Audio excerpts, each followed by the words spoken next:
Agora esta chamada está sendo gravada. Então, boa noite a todos.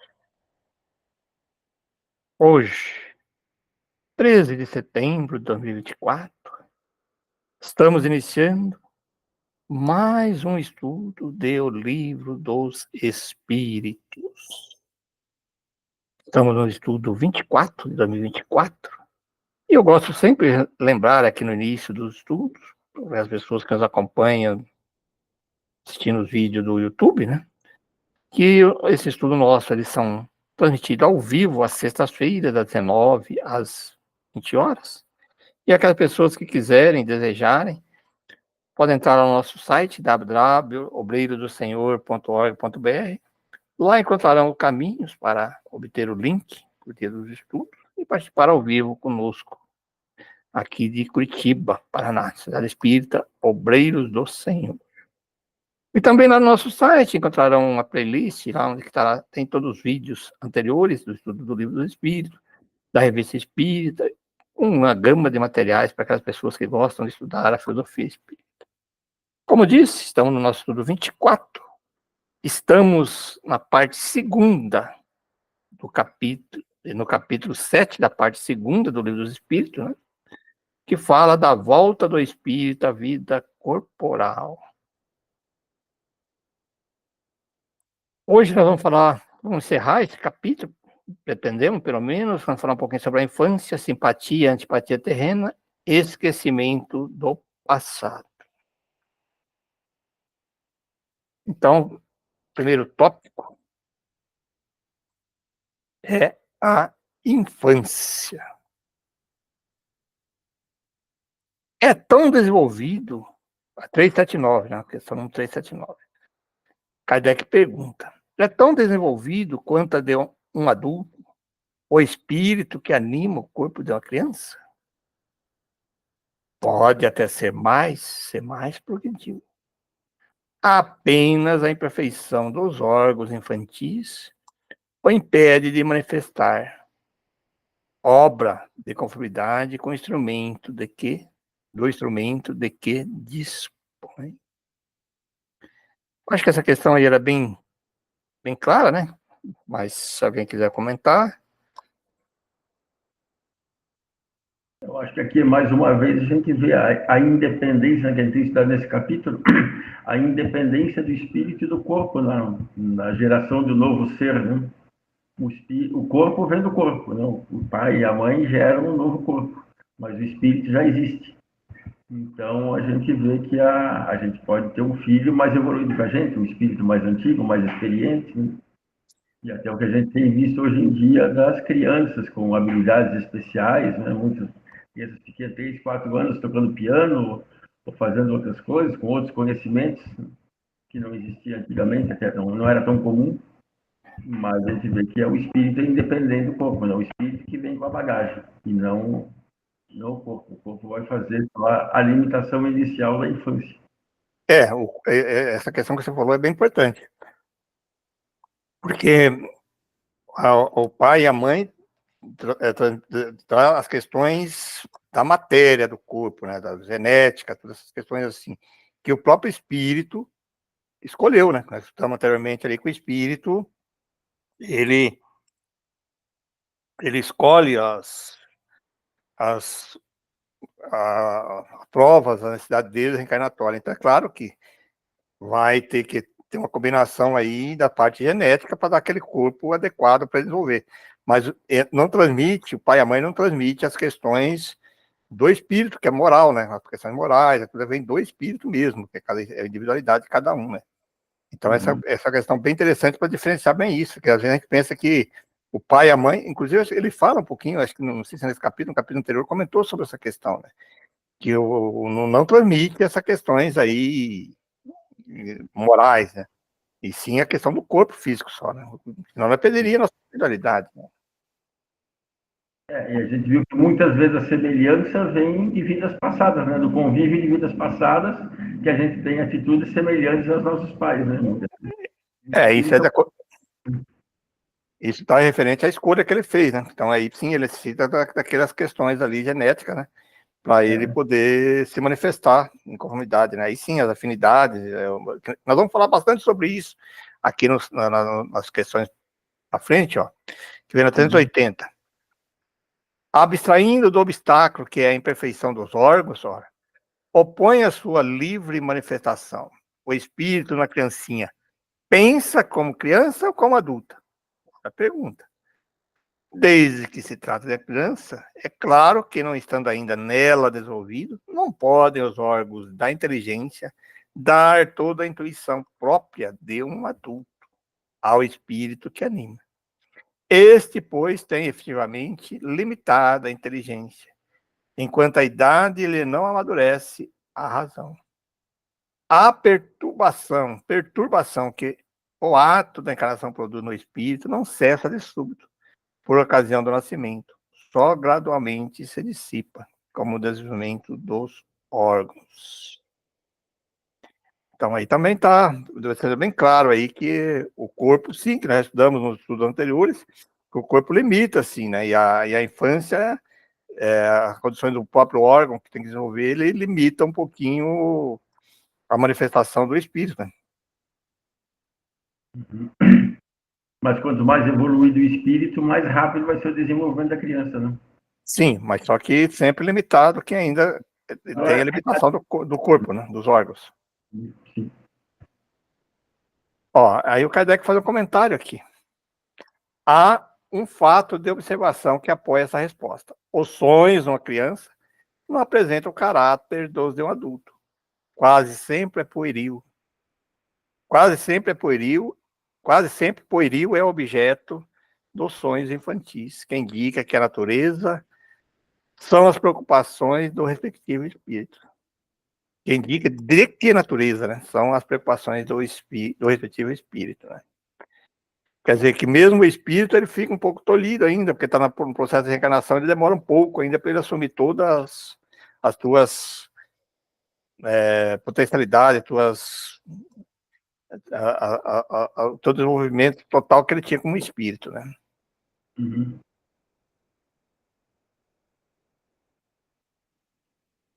E vamos continuando. Esse tema aqui é um tema bem bacana, que depois ele vai desenvolvendo mais, vai ficando mais fácil a gente compreender, né? Mas na 381. Por morte da criança, readquire o espírito imediatamente seu proceder e vigor? Olha que pergunta. Morreu uma criança, ele adquire totalmente? Assim tem que ser, por esquecer, ver desembaraçado do seu invólucro corporal. Entretanto, não readquire a interior lucidez, senão quando você tenha completamente separado daquele envoltório. Isto é, quanto mais nenhum laço existe entre ele e o corpo. Aqui é interessante, porque a gente vê aí, no Livro dos Espíritos, na Revista Espírita, o Kardec não coloca nenhuma vez essa questão aí de crianças no mundo dos espíritos, assim, né?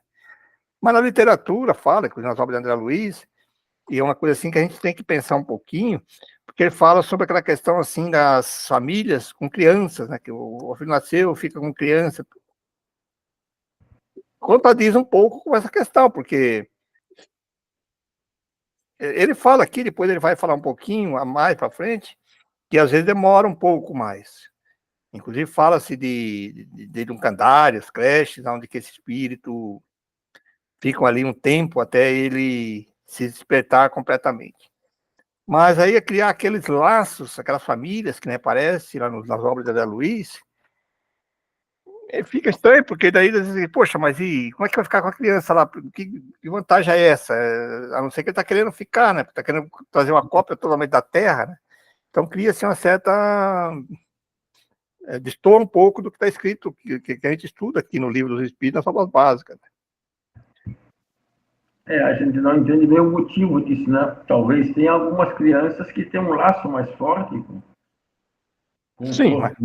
E assim, ele só volta ao normal quando se tenha totalmente separado daquele envoltório, né? Só quando o espírito se desliga completamente do corpo. Sim, mas quanto tempo fica isso? Para ficar lá vivendo junto, lá como criança? Também que as crianças são crianças lá, mas elas também crescem, né? Sim, mas eu digo assim, é uma crítica que eu faço muito grande sobre, li, estudei, gosto, é muito estudo interessante, profundo nas obras de André Luiz, mas uma das críticas que eu faço é que ele, dentro da obra, ele não traz essa referência com o Livro dos Espíritos, com a obra do Espírito, das obras de Kardec, né? Assim, quando você estuda Emínio, quando fala um texto, ele coloca lá, de acordo com Kardec e tal, ele faz as comparações, faz explicações lá e não coloca. Então, se ele colocou isso, então ele teria que ter uma explicação ali, dizendo que por que acontece esses casos, né? E ele não faz isso. Então fica um negócio muito vago, né? Fica A muito... gente não entende bem por quê, né? Mas provavelmente ele viu isso lá, né? Quando... Sim, mas aí nós estamos fazendo suposição, não estou falando na coisa objetiva que nós estamos estudando. Então, você tem que basear em alguma coisa que está na obra. Então, nós vamos seguir isso aí. Eu falo, bom, então o livro do Espírito está errado, a obra está errada e vamos seguir outra coisa. Enquanto a referência para esquentar a história do André Luiz, né? É exatamente isso, que ele deveria ter ali, né? Olha, né, na questão número tal, cita assim, assim, alguma coisa desse tipo assim, para a gente fundamentar melhor essas coisas, porque não fica muito vago, né? Por que eu falo? Deve existir alguma explicação a mais que a gente não está sabendo. Né? Sim, mas peraí. É uma obra que, às vezes, as casas espíritas, por isso que eu sou contra isso. Algumas casas espíritas, a pessoa chega na casa espírita, agora estou fazendo uma crítica aqui sobre o movimento espírita, chega na casa espírita, já vi muitas pessoas, você não pode começar estudando, vai começar estudando o nosso lar, não sei o quê. Peraí, nós temos que estudar primeiro a obra básica, depois estudar outro livro. Eu estou falando isso porque eu estudei aqui e outra pessoa que não estudou.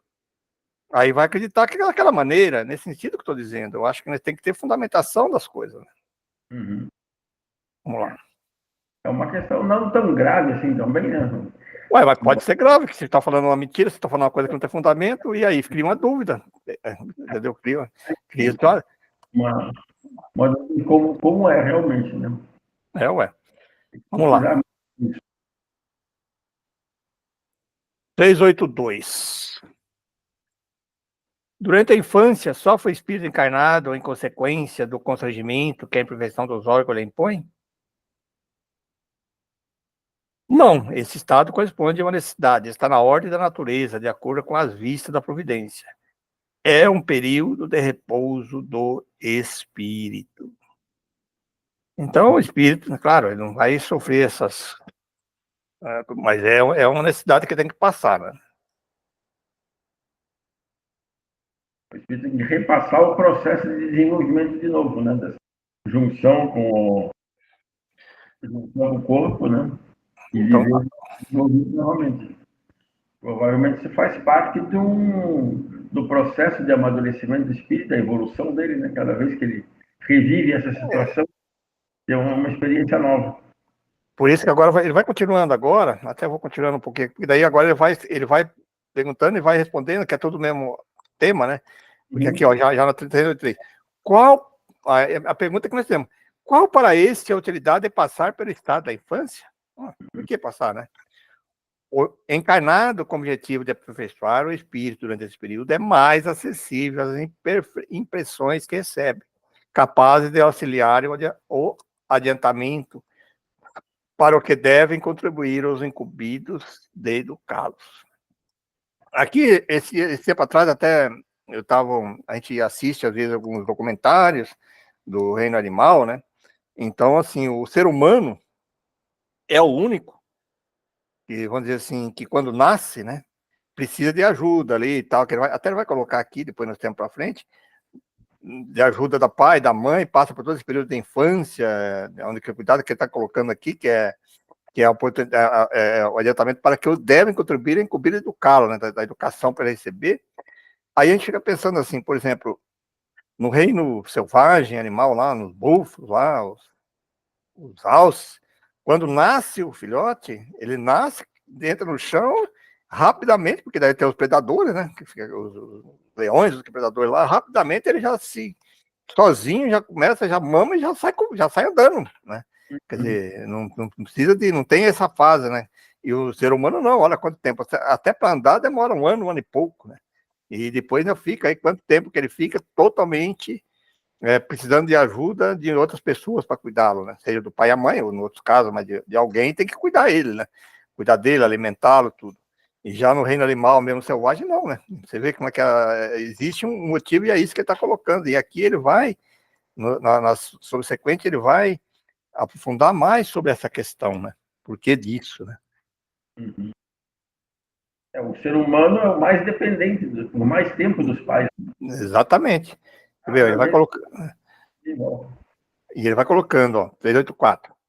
Só um momentinho aqui, só para a gente dar um espaço, a Carol e a Juliana também, nós não vamos nós dois só dominar o processo aqui, né? Vocês podem falar também, tá? Pode deixar. Surgindo dúvida, eu falo, com certeza. Porque, esse aqui eu estou continuando aqui mais um pouquinho mais, porque é tudo meio dentro da mesma linha, que as próprias perguntas sobre o sequente, ela vai esclarecendo, senão a gente vai comentando uma coisa que depois na frente ele esclarece um pouquinho mais, né? Por que é o choro a primeira manifestação da criança ao nascer? Para estimular o interesse da genitora e provocar os cuidados de que a mister. Não é evidente que se suas manifestações fossem todas de alegria, quando ainda não sabe falar, poucos se inquietariam, os que cercam com os cuidados que lhes são indispensáveis. Admirai, pois, em tudo a sabedoria da providência. Olha que resposta, né? A criança já vem, já sabe que quando ela grita ali, tem que receber, tem que mamar, precisa de um carinho, então já é exatamente isso, né? Para estimular o interesse da genitura, né? E provocar os cuidados de que a mister. Ó. Criança ficar só alegrinha, ter mulher, a gente tinha que esquecer de cuidar dela, né? Sempre chora, né? Quando tá com fome. E na 385. Que motiva a mudança que se opera no caráter do indivíduo em certa idade, especialmente ao sair da adolescência? É que o espírito se modifica? Aí agora a questão é bem interessante. É que o espírito retoma a natureza que ele é própria e se mostra qual era. Não conheceis o que a inocência da criança oculta. Não sabeis que elas são, nem o que foram, nem que o serão.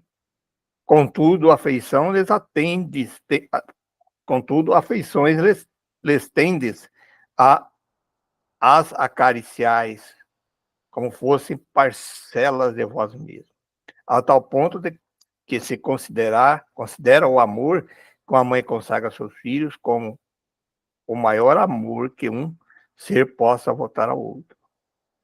Onde nasce o meio afeto, a terna benevolência, que mesmo os estranhos sentem por uma criança? Sabeis? Não. Pois bem, vou explicá-lo. As crianças são os seres que Deus manda às novas existências, para que não lhes possam imputar excessiva severidade. Dá-lhes ele todos os aspectos da inocência, ainda quando se trata de uma criança de maus pendores. Cobrem-se-lhes as más ações com a capa da inconsciência.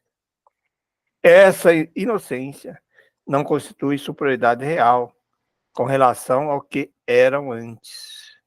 Não.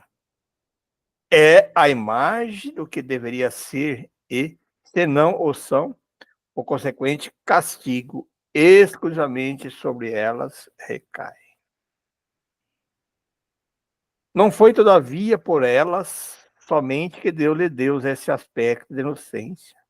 Foi também e, sobretudo, para seus pais, de cujo amor necessita a fraqueza que as caracteriza. Ora, esse amor se enfraqueceria grandemente à vista de um caráter áspero e intratável, ao passo que, julgando seus filhos bons e dóceis, os pais lhe dedicam toda a afeição e os cercam dos mais minuciosos cuidados. Desde que, porém, os filhos não mais precisam da proteção e assistência que lhes foram dispensadas, durante 15 ou 20 anos, surge-lhes o caráter real e individual em toda a nudez. Conservam-se bons? Se eram fundamentalmente bons. mas sempre irisados de matizes que a primeira infância manteve ocultos. Como vedes, os processos de Deus são sempre os melhores, e quando se tem o coração puro, facilmente se lhes aprende a explicação. Com efeito, poderai que nos vossos lares, possivelmente, nascem crianças cujos espíritos vêm de mundos onde contraíram hábitos diferentes dos vossos. E dizeis, como poderiam estar no vosso meio esses seres, trazendo paixões diversas das que nutres, inclinações, gostos inteiramente opostos aos vossos? Como poderiam enfileirar-se entre vós, senão como Deus o determinou? Isto é, passando pelo tamiz da infância. Tamiz aqui é aquele tecido, aquela malha fininha, né, de seda, né, que fala. Nesta você vem confundir todas as ideias, todos os caracteres, todas as variedades de seres gerados pela infinidade do mundo em que medram as criaturas. E vós mesmos, a morrerdes, vos achareis num estado que é uma espécie de infância entre novos irmãos. Ao volverdes a existência extraterrena, ignorais os hábitos, os costumes, as relações que se observam nesse mundo para vós novo. Manejareis como dificuldade uma linguagem que não estáis acostumado a falar. Linguagem mais vivaz do que é agora vosso pensamento. Estava na questão 319, né? A infância ainda tem outra utilidade. Os espíritos só entram na vida corporal para se aperfeiçoarem, para se melhorarem. A delicadeza da idade infantil os torna brandos, acessíveis aos conselhos da experiência e dos que devam fazê-los progredir. Nessa fase é que se lhes pode reformar os caracteres e reprimir os maus pendores. Tal dever que Deus impôs aos pais, missão sagrada de que terão de dar contas. Assim, portanto, a infância não só útil, necessária, indispensável, mas também consequência natural das leis que Deus estabeleceu e que regem o universo. Olha aí só, gente. Eu tenho um comentário. Ali, um ponto alto, né, do questionamento é o espírito que se modifica, né, diante dessas mudanças que acontecem na infância, né? Aí logo na primeira frase, ele comenta lá, né, é o espírito que retoma a sua natureza e se mostra tal qual era. Bem a primeira frase ali. Aí minha dúvida então quando a gente se torna adulto, a gente se reconhece em essência, digo em espírito, porque a gente vai se mostrar na vida adulta, tipo, o espírito ele se mostra, né, retomar a sua natureza, justamente pelo processo de autoconhecimento que a gente passa. Veja bem, nada se perde, mas o que ele está se referindo aqui, da importância da infância, do espírito não ter, vamos dizer assim, todas as suas faculdades, como que ele fosse ali tolhido de colocar isso, para facilitar que os pais, né, que ele seja doce, que os pais eduquem ele, aí sim, para que ele possam ser, aí que ele coloca ali, ele possa, vamos dizer assim, ser influenciado a modificar. Por isso que a importância da educação, né, do lar, das crianças, na família, né, porque daí ele está sendo, a criança, ela está, vamos dizer assim, a condições dela da infância ali está proporcionando a ela a neutralidade onde que ela é facilmente, vamos dizer assim, influenciável, né? Ela pode se modificar ou não, mas aí é que é a importância ali da educação do pai, da mãe, da família, do professor para essa criança que vai ajudá-la. Pode ser que quando ele chegar na idade de 15, 20 anos que ele falou que ele retorna, que ele não não se modifica, que ele assume as condições dele, se era mal, ele não dá salto, mas pelo menos proporcionou para ele essa oportunidade, né? De, de, de receber essas influências ali e captar essas influências de modificação. É que assim, tem um ponto que já vi muitas pessoas comentarem, né? Que a gente quando, por mais que, por exemplo, vou dar um exemplo aqui. Se eu tenho um irmão, eu e meu irmão recebemos a mesma criação dos pais, mas eu tenho um comportamento e ele tem outro.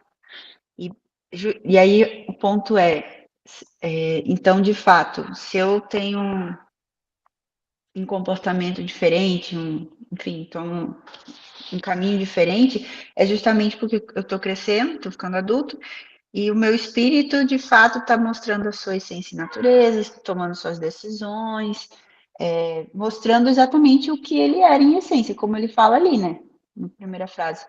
Então, o que me faz pensar é que mesmo recebendo cada um sua educação, quando a gente chega na fase adulta, de fato, a gente firma mais, assim, o que a gente é, né, de fato, em espírito, em pessoa, enfim.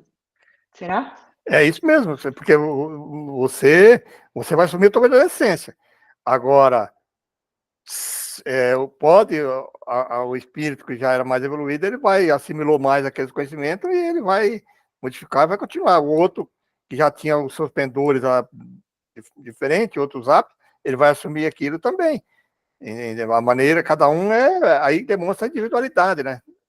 Que a primeira questão lá, quando eu estava estudando lá, quando ele fala ali da infância, do nascimento, é isso, né? Que o espírito, o corpo transmite, nós já comentamos até bastante sobre essa questão, que o corpo transmite as questões genéticas do corpo, mas as questões do espírito é do espírito, não transmite isso. Por mais que influencia, que ajuda tudo, mas o espírito vai continuar a mesma essência. Nós estudamos isso, inclusive, no estudo anterior, que falamos sobre aquela questão da idiotia e tal, da importância de por que o espírito não consegue se manifestar totalmente, né? Mas aqui ele está colocando já mais essa parte da infância, né? Mesmo ele está colocando um espírito normal, né? Um espírito assim, na reencarnação normal, que nasceu criança. Então ele passa ali, e se ele passou naquela família totalmente desequilibrada, desarmonizada, é porque ele escolheu e ele como espírito também necessitava passar por isso, né? Se ele já estava bem evoluído, já quando ele chegar na parte adulta, 15, 20 anos, ele não vai, vamos dizer assim, assimilar os hábitos do pai e da mãe. Mas se ele já estava mais ou menos cuidado assim, ele pode assimilar tudo e continuar nos mesmos pendores do mal. Assim, né? Bem interessante. Sentido. Não, interessantíssimo. Interessantíssimo. Como a Carol falou com o exemplo dela com o irmão, os dois receberam a mesma educação, mas como são espíritos diferentes, cada um vai processar aquela educação de uma maneira diferente, né? E daí eu acho que esse período da infância é um burilamento do espírito, né? E quando você vai tomando consciência completa, depois da adolescência, ali, que você vai completando a reencarnação, o espírito vem à tona.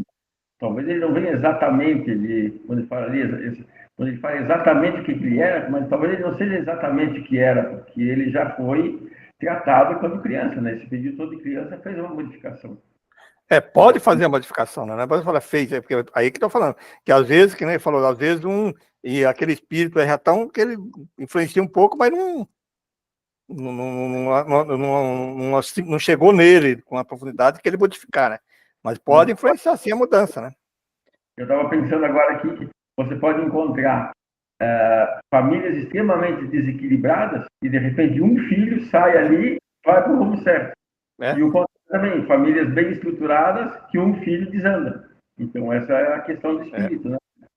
O espírito que tem uma personalidade ali de decidir o caminho. É a individualidade, né? É aí que demonstra realmente a individualidade, né? Ou aproveitar ou não os benefícios do equilíbrio. Né? Então vamos lá agora, entrar em outro tema. Eu acho que aí nessa parte da infância, acho que ficou bem claro, né? Que as respostas também são bem profundas, naquela última ali já colocou ali, acho que deu para esclarecer bastante. Agora um outro tema até bastante interessante também aqui, que simpatias e antipatias terrenas, né? Olha aí, já está entrando em outra área, né? Aí na 386. Podem dois seres que se conhecerem conheceram, estimaram, encontrar-se em outra existência corporal e reconhecer-se? Olha, reconhecer-se, não. Podem, porém, sentir-se atraídos um por outro. E, frequentemente, diversa não é a causa de íntimas ligações fundadas em sincera afeição. Um do outro dois seres se aproximam devido a circunstâncias aparentemente fortuitas, mas que, na realidade, resulta da atração de dois espíritos que se buscam reciprocamente por entre a multidão, né? Isso aí eu acho bem bacana, porque às vezes a gente, andando em algum lugar, assim, você encontra uma pessoa lá que você simpatiza com ela automaticamente, sem nenhum motivo, começa a conversar e tal. O que ele está falando? Que você tem uma certa simpatia com ela, afinidade, né? E a outra você já bate o olho assim, você parece que já vai desviando, porque não tem essa afinidade, né? E ele explica bem claro isso, né? Pode ser até que seja um desses espíritos de outras vidas que nós tivemos simpatia, né?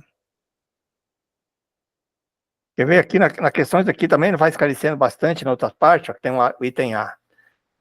E é uma pergunta que eu acho que muitas pessoas já fizeram, né? Item A. Não seria mais agradável reconhecerem-se? Olha, nem sempre. A recordação das passadas existências teria inconvenientes maiores do que imaginais. Depois de mortos, reconhecerão e saberão do tempo que passaram juntos. Aqui depois ele vai explicar um pouquinho mais para frente aqui, porque às vezes você conhecer aquilo lá, você pode reconhecer também os inimigos, né? Aquelas pessoas do desafeto, né? Por isso que não se reconhece assim, né? Mas no mundo espiritual a gente vai reconhecer, né? Não, sim, mas por isso que ele fala no mundo espiritual, mas nós estamos falando do mundo terreno, né? Nós estamos aqui no mundo terreno, né? Na reencarnação, né? É verdade. Depois de mortos, reconhecer-se-ão e saberão que tempo passaram juntos. Isso. A gente voltar vai descobrir, aquele cara que viveu comigo aqui foi por isso e tal. Aí a gente vai entender as coisas. 387, ó. Simpatia tem sempre por princípio anterior conhecimento? Porque aí é uma pergunta bem interessante, mas, putz, então se eu tenho muita simpatia com essa pessoa, deveria ser amigo lá, conhecido lá. Olha a resposta. Não. Dois espíritos que se ligam bem naturalmente, se procuram ao outro, sem que se tenham conhecido como homens. Olha, é interessante isso mesmo, porque aí é a questão tudo de afinidades, né? Não precisa necessariamente ser um espírito que você conhece antes, mas é questão do mesmo gosto, né? Na 388, os encontros que costumam dar-se de algumas pessoas e que comumente se atribuem ao acaso, não serão efeito uma certa relação de simpatia? Ué. A resposta: entre os seres pensantes, a ligação que ainda não conheceis.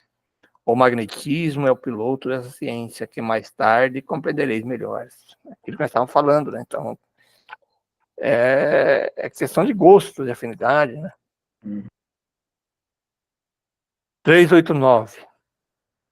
E o Kardec era fantástico, né? Porque as perguntas dele, você vê, ele faz uma pergunta e já faz no outro lado da pergunta. Ó. A repulsão instintiva que se experimenta por algumas pessoas, de onde se origina? Mesma coisa, ó, são espíritos antipáticos, que se adivinham e reconhecem sem se falarem. Então, quando a gente vê assim, não me bateu essa pessoa, não me vai comigo. Então, é alguma coisa ali de antipatia mesmo. É bem comum acontecer isso no nosso dia a dia, né? Principalmente a gente que conversa com muitas pessoas, né? E olha aqui, 399. Esse aqui também é muito interessante. A antipatia instintiva é sempre sinal de natureza má? Olha aí. Eu não gostar da pessoa é coisa má? Olha a resposta. De não simpatizar um com o outro, não se segue que dois espíritos sejam necessariamente maus. A antipatia entre eles pode derivar-se da diversidade do modo de pensar. A proporção, porém, que se foram elevados, essa divergência irá desaparecendo e a antipatia deixará de existir. É porque se a pessoa gosta de determinados hábitos, questões, então você não vai simpatizar com ela mesmo, né? A simpatia pode ser, aquela pessoa, hoje é comum aqui, hoje até nas questões de ideologia, de política, um monte de coisas aí que as pessoas diferentes. A pessoa é má? Não, apenas ela pensa diferente, como ele diz ali. Só que não é totalmente evoluído, se ele chegar a uma certa evolução, aí ele vai extinguindo isso, né? Um comentário. É muito interessante essa abordagem aqui, porque a gente também está falando uma esfera, assim, espiritual, de evolução e tudo mais. Mas, assim, se a gente até pegar exemplos do dia a dia, assim, de que a gente convive ali com as pessoas, né? Beleza, de cara tive uma antipatia com aquela pessoa. Às vezes, passado uns anos, ou a gente se reencontrando em outras circunstâncias, parece que algumas das vezes sintoniza, dá certo, sabe? A gente tá no mesmo, vamos dizer assim, simpatia, gera uma simpatia daí. Você reconstrói a sensação que você tinha sobre aquela pessoa. Se vocês me entendem. Isso eu já percebi com algumas pessoas, assim. De quando conheci na faculdade, tive uma impressão. E depois, quando eu estava já na vida trabalhando ali, reencontrei ela com uma amiga do colega do trabalho e mudou a impressão. Eu acho que é um pouco ali o que ele fala, né? Mas à medida que ele se eleva, os matizes se apagam, a antipatia desaparece. Não diria, nesse caso, se elevar, mas de sintonizar mesmo. Você está em um outro momento, outro processo, e as coisas darem certo, né? E mudar essa impressão. Isso que é só um comentário. Então, é até bem interessante isso mesmo, porque eu falo por mim também, muitas pessoas que, nossa, eu não suportava e depois, não vou dizer que fica amigos, né, você consegue conversar, você consegue ter um relacionamento melhor. Por quê? Porque quando a gente ainda é jovem, a gente tem muita pensamento diferente, né? A gente gosta, principalmente nós, que a gente vai começar no estudar, depois você começa a estudar filosofia espírita, começa a estudar doutrina espírita, você começa a ver as coisas de maneira diferente, então você já começa a relevar algumas coisas, alguns hábitos, algumas coisas assim, que você começa a compreender o outro lado da outra pessoa, né? E você modifica. Perfeitamente. É isso. É isso. É como se você conhecesse a pessoa e aí você vai mudando a impressão, você vai compreendendo talvez até certo comportamento, ou enfim, a gente muda também, né? Por aí vai. Nós mudamos, né? É esse o objetivo, né? Conforme o tempo você vai amadurecendo e às vezes você vai percebendo certas mudanças no seu interior, que às vezes aquilo que a pessoa te incomodava, você amadureceu em si mesmo, você consegue às vezes entender algumas antipatias que a gente tem. Pelo menos assim, na minha concepção, eu acho que eu amadureci muito em relação a isso. Que tem pessoas assim que eu olho a primeira vez e falo, nossa, e depois que a gente passa a entender certas coisas, a gente procura olhar com minuciosamente o comportamento, a gente vai vendo que às vezes não é antipatia, é a questão do amadurecimento mesmo. É Vai verdade. passando o tempo, a gente vai melhorando. E também tem aquela questãozinha do obsessor que gosta de fazer uma baguncinha, né? Não, mas Não assim, gosta muito. veja bem, nós não Será que podemos. tem, seu Pereira? Oi? Será que tem essa questão também de Não, obsessor sim, de mas fazer veja bem, veja bagunça? bem, veja bem. Essa da questão do obsessor é uma desculpa tremenda, né? Uhum. Só, não, porque é obsessor. Peraí, né? Não vamos culpar os outros pelas questões que somos nossas, né? Se nós deixamos se levar pelo obsessor, é porque ainda não evoluímos, não aprendemos ainda. Você está entendendo o raciocínio? Até com o nosso obsessor, nós temos que pensar com uma maneira diferente dele, ele acaba desistindo de nós, ele vai indo. Por quê? Porque você está vendo, poxa, se ele está fazendo isso, porque alguma coisa está me instigando que eu tenho que mudar, que eu tenho que aprender. Uhum. Eu só fiz isso porque obsessor. Vamos parar com de colocar a culpa no obsessor para nossas tendências, nossas coisas que vão fazer errado. Né? Sim, ele pode intuir, ele pode nos influenciar, mas, poxa, se nós aprendemos e evoluímos, nós não vamos deixar cair nessas favelas. Uhum. Porque teve uma vez uma pessoa que falou para mim, disse assim, nossa, tal dia eu não estava podendo te enxergar, mas hoje eu tô te olhando e tem algo de bom em você, mas teve um dia que eu não podia te ver na frente, né? Então eu fiquei pensando assim, mas por que será, né? É por causa dela também, da sintonia que ela estava, da maneira que ela estava, né? Muitas questões podem ser colocadas nisso aí, né? Vamos lá, olha. Olha aqui, ó, a 391. Antipatia entre duas pessoas nasce primeiro na que tem pior espírito ou na que tem o melhor? Olha aí. Putz, quando ele falando aqui que tem o pior espírito, quer dizer que tá, o espírito já ainda bem atrasado, vamos dizer assim, moralmente falando. Né? E olha que ele coloca aqui, ó. Numa e noutra, indiferente. Mas distintas são as causas e os efeitos nas duas. Um espírito mau antipatiza com quem quer que possa julgar e desmascarar. Claro, né? Ao ver pela primeira vez uma pessoa, logo sabe que vai ser censurado. Se o afastamento dessa pessoa se transforma em ódio, em inveja, e se ele inspira o desejo de praticar o mal.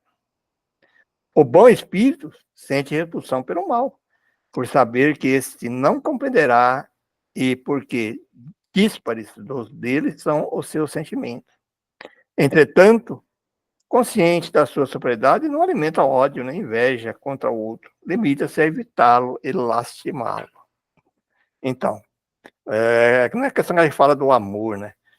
Se uma pessoa sabe que a pessoa vai te roubar, que ela tem uma má índole, eu posso ser educado, oi, boa tarde, bom dia, boa noite, mas não vou ficar ali, eu tenho que chegar lá e tentar. Não, você vai se afastar dele, você não vai ficar convivendo no mesmo lugar que ele vai, na mesma festa, no mesmo lugar, porque você sabe que aquele espírito, que aquele ser que está ali, né? Se você já tem esse grau de evolução, você não vai se aproximar, vai se aproximar das pessoas que realmente possam te ajudá-lo a evoluir mais, né? E já o mal, quando ele vê uma pessoa que pode desmascarar, quando ele coloca ali, ó, desmascarar, ele vai afastar também, porque ele vai ficar perto. Isso a gente sabe bem claramente disso, né? Para que eu vou lá? Porque eu sei que ele vai chegar e vai me colocar em situação difícil.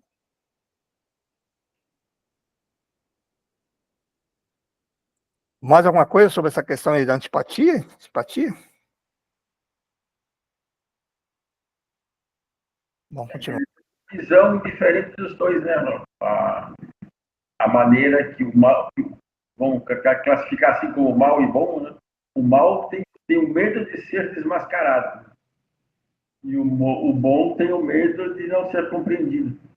Não, eu acho que não é que não tem medo de ser compreendido. Não é isso que eu estou dizendo aqui. Ele não vê assim motivo para ficar se aproximando lá, porque não vai ter ganho nenhum. Desmascarado, né? O bom não, o bom, ó, tentando conseguir a sua superioridade não elimina ódio nem inveja contra o outro, o limite é evitá-lo e lastimá-lo. Ele não vai querer, para que eu vou ficar lá perto dele, né? Ele não é que ele não tem medo, ele não tem medo. Só que ele não vai, não. Né?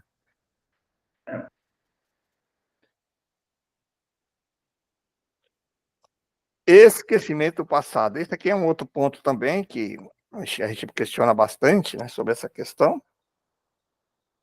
392. Por que perde o espírito encarnado lembrança do seu passado? Olha a resposta. Não pode o homem, nem deve saber tudo. Deus assim o quer em sua sabedoria. Sem o véu que lhe oculta certas coisas, ficaria ofuscado, como quem sem transição saísse do escuro para o claro. Esquecido do seu passado, o homem é mais senhor de si. Eu até vou andar um pouquinho mais, porque ele vai se completando aqui, depois a gente comenta. Uhum. Ele vai fazendo umas questãozinhas aqui, depois a gente comenta tudo, senão a gente vai ficar muito... Legal. Como pode... Olha que pergunta bem longa. Como pode o homem ser responsável por atos e resgatar faltas de que não se lembra? De que se não lembra? Como pode aproveitar a experiência de vidas de que se esqueceu? Conceber-se-ia que as tribulações da existência lhe servisse de lição, se recordasse do que se tenha podido ocasionar? Desde que, porém, disso não se recorda, cada existência é para ele como se fosse a primeira. E eis que então está sempre a recomeçar. Aí o Kardec, olha, como conciliar isso com a justiça de Deus? É uma questão que todo mundo fala, mas por quê, né? E olha a resposta. Em cada nova existência, o homem dispõe de mais inteligência e melhor pode seguir o bem do mal. Onde o seu mérito se lembrasse de todo o passado, quando o espírito volta à vida anterior, a vida espírita, né? Diante dos olhos, ele estende toda a sua vida pretérita. Vê as faltas que cometeu e que deram causa ao seu sofrer, assim como de que modo as teria evitado. Reconhece justa a situação em que se acha e busca então uma existência capaz de reparar as que vêm de transcorrer.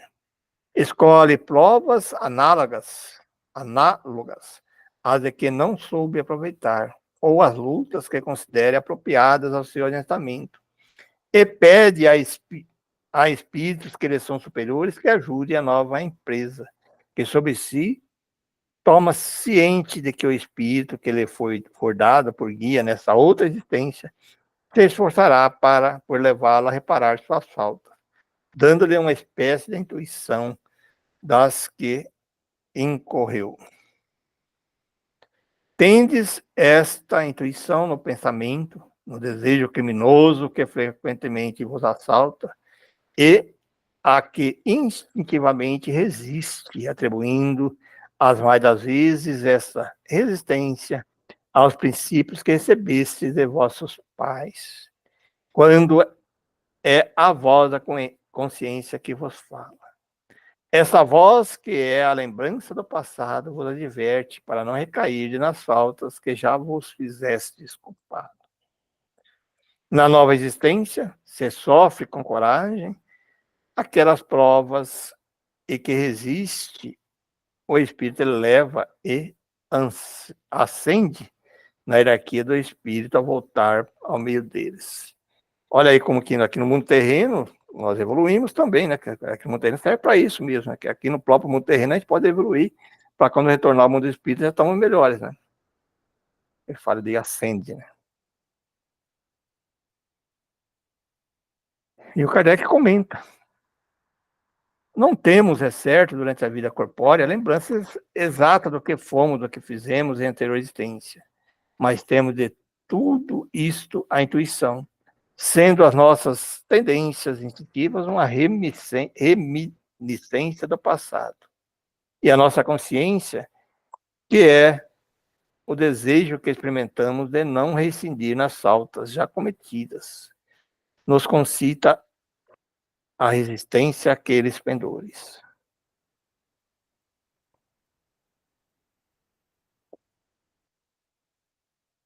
Olha aqui, essa outra pergunta aqui. Pergunta bem grande essa aqui que o Kardec faz, né? Na 394. No mundo mais elevado do que a Terra, onde os que os habitam não se veem premidos pelas necessidades físicas, pelas enfermidades que nos afligem, os homens compreendem que são mais felizes do que nós? Relativa é, em geral, a felicidade. Sentimos lá, mediante comparação com o estado menos de todos.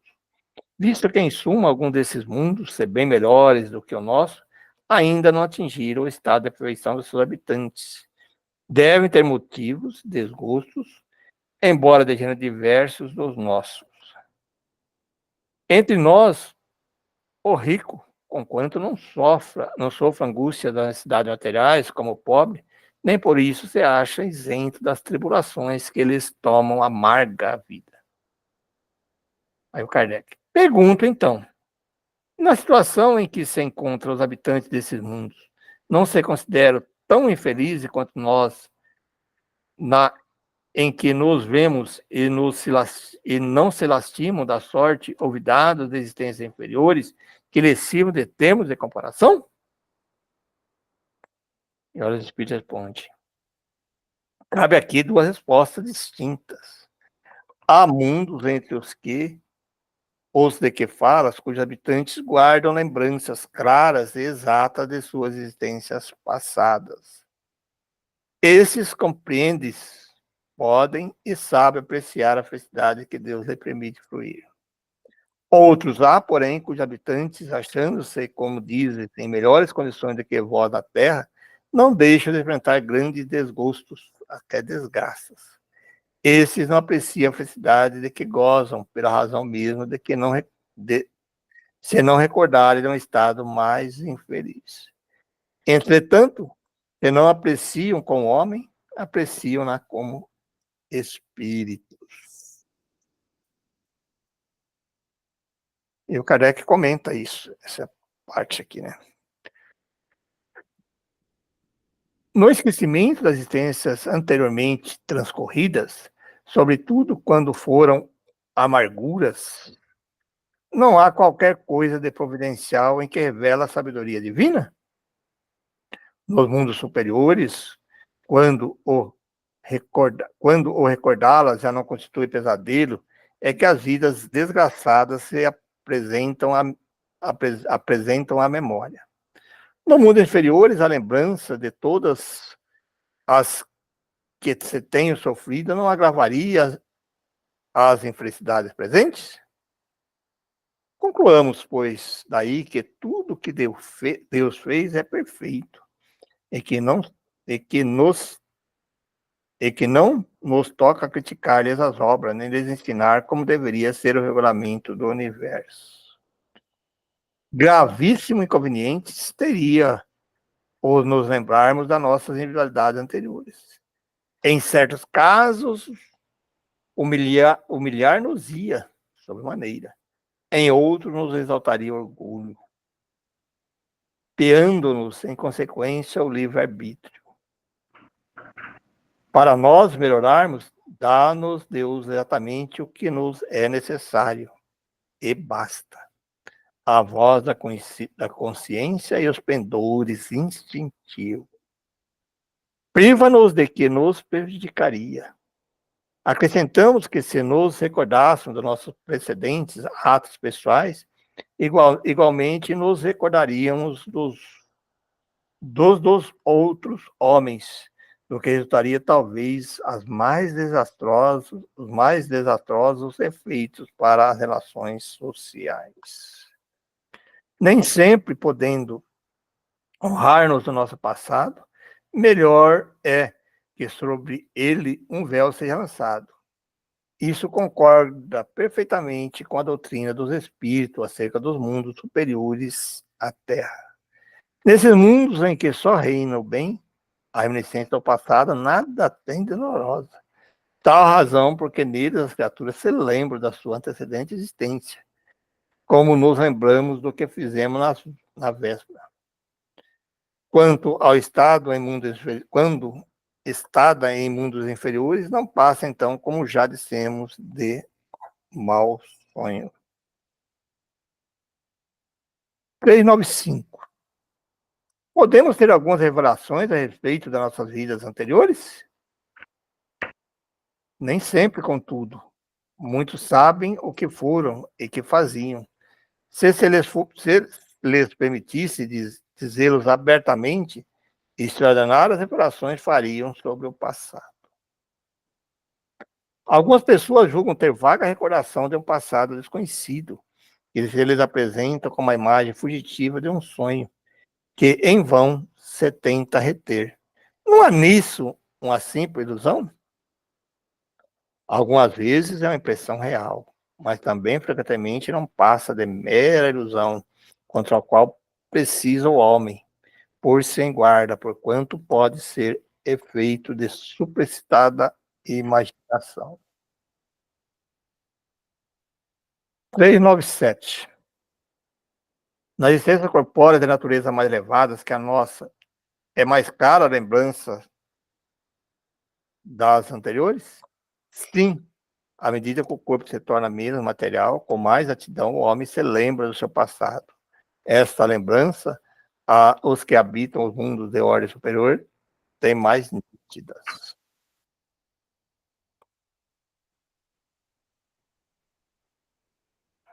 Lei 98. Sendo os pendores instintivos uma reminiscência do seu passado, dar-se-á que pelo estudo desses pendores seja possível ao homem conhecer as faltas que cometeu? Até certo ponto, assim é. Preciso se torne, porém, levar em conta a melhora que se possa ter operado no espírito e as resoluções que ele haja tomado na erraticidade, para suceder que a existência atual seja muito melhor que a precedente. Poderá também ser pior, isto é, poderá o espírito cometer numa existência faltas que não praticou na precedente? Olha, o item A aqui. Depende do seu levantamento. Se não souber triunfar das provas, possivelmente será arrastado a novas faltas consequentes. Então, da posição que escolheu. Mas, em geral, essa falta denota mais um estacionamento do que uma retrogradação, porquanto o espírito é suscetível de adiantar ou de parar, nunca, porém, de retroceder. 399. Sendo a vicissitude da vida corporal a expiação das faltas do passado e, ao mesmo tempo, provas com vistas ao futuro, seguir-se-á que, da natureza de tais vicissitudes, se possa deduzir que de que gênero foi a existência anterior? Muito a miúde é isso possível, pois que cada um é punido naquilo que o pecou. Entretanto, não há que tirar daí uma regra absoluta. As tendências instintivas constituem indícios mais seguros, visto que as provas por que passa o espírito, ou são tanto pelo que respeita ao passado, quanto que pelo que toca ao futuro. Chegando ao termo que a providência... Kardec, né? Comenta. Chegado ao termo que a providência lhe assinou a vida na realidade própria, o espírito escolhe as provas a que deseja submeter-se para apressar ao seu adiantamento. Isto é, escolhe meios de adiantar-se e tais provas estão sempre em relação com as faltas que ele cumpre expiar. Se delas triunfa, eleva-se. Se sucumbe, tem que recomeçar. O espírito goza sempre do livre-arbítrio. Em virtude dessa liberdade é que escolhe, quando desencarnado, as provas da vida corporal e que, quando encarnado, decide fazer ou não uma coisa e procede à escolha entre o bem e o mal. Negar ao homem o livre-arbítrio for reduzi-lo à condição de máquina. Mergulhado na vida corpórea, perde o espírito momentaneamente lembranças de suas existências anteriores, como se um véu a cobrisse. Todavia, conserva algumas vezes vaga consciência dessas vidas, que mesmo em certas circunstâncias lhe podem ser reveladas. Essa revelação, porém, só os espíritos superiores espontaneamente lá fazem, com um fim útil, nunca para satisfazer a vã curiosidade. A existência futuras, essas em nenhum caso podem ser reveladas, pela razão de que depende do modo porque o espírito sairá da existência atual e da escolha que ulteriormente faça. O esquecimento das faltas praticadas não constitui obstáculo à melhoria do espírito, porquanto se ele não lembra delas com precisão, o conhecimento que delas teve no estado errante e o desejo de repará-las guia-no por intuição. Eles dão a ideia de resistir ao mal. Essa ideia é a voz consciente, secundada pelos espíritos, que a assistência se estende às boas inspirações que lhe dão.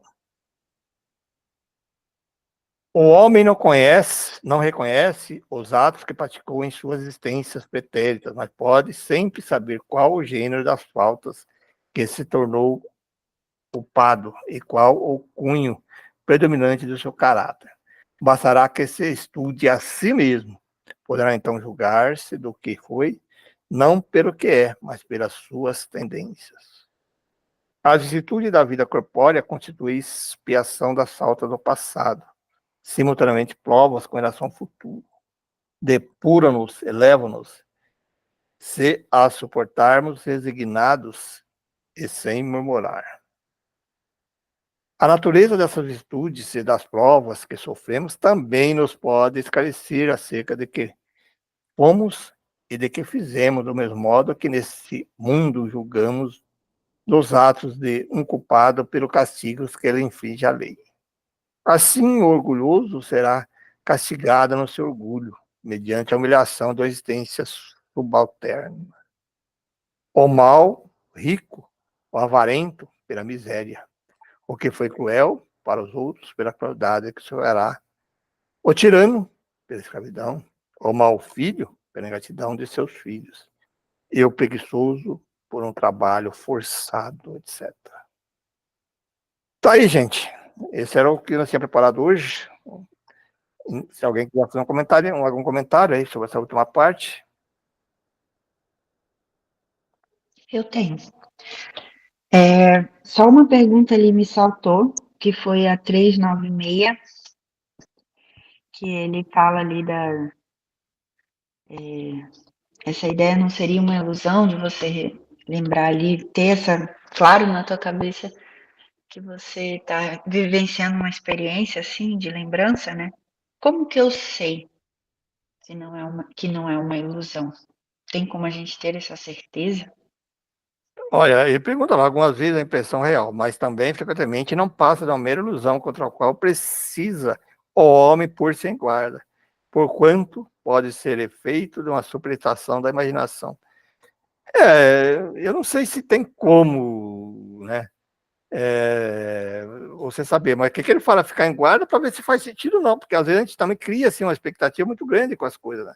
A gente já começa a fantasiar, que nem ele fala ali. A pessoa às vezes cria algumas coisas assim que começa a ir para um caminho diferente, né? O homem pôr-se em guarda, por quanto pode ser feito a substado de imaginação. Tem pessoas que têm uma imaginação bem fértil, né? Ó, ele fala, algumas vezes é uma impressão real, né? Que ele está falando mais da imagem fugitiva de um sonho, né? Pois é um ponto que mexe, né, para mim, pelo menos. Porque assim, por mais que você, não sei, É, você, mas que utilidade teria isso, né? Sei lá. Talvez possa acontecer um momento em que você tem uma sensação de alguma coisa com alguém e essa mesma pessoa também tem uma sensação semelhante.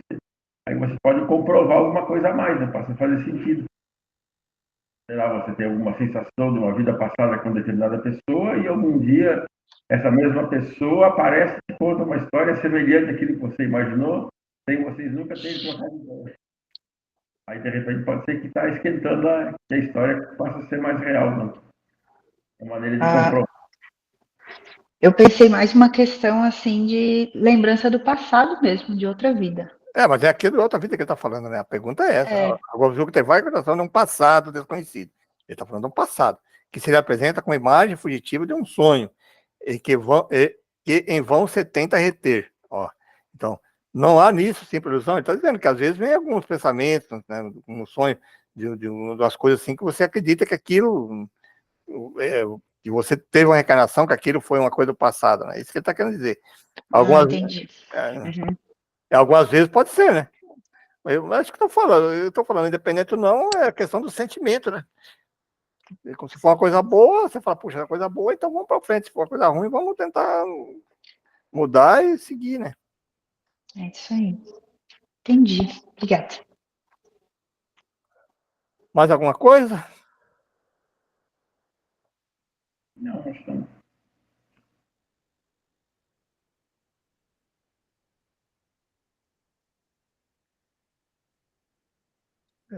Bom,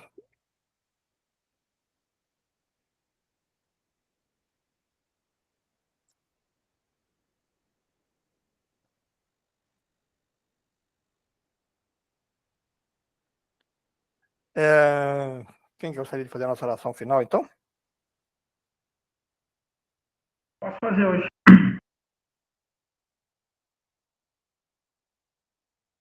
Faça, então. Senhor Jesus, amigos espirituais que nos iluminaram nesse horário, queremos agradecer pelas reflexões, pela oportunidade, pela convivência. Possamos refletir cada vez mais profundamente, compreendendo devagar a nossa vida, nossa realidade espiritual, nosso futuro, nossas atitudes e consequências dela. Agradecemos por esse momento e pedimos que nos guarde até o próximo reino. E assim seja.